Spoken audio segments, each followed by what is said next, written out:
Nice. Look at that. High quality. The camera itself is stunning.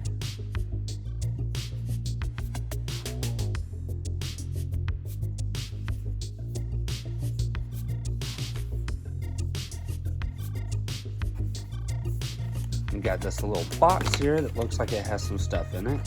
So it looks like it has the magnetic bracket right here. This is the magnetic mount.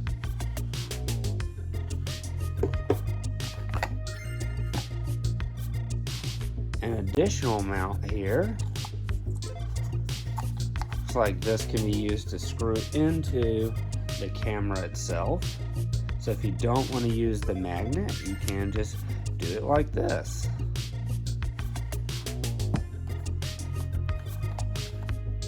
It looks like we get a charging cable here, which is a nice length, and it is USB-C. So updated ports on this security system. Super nice.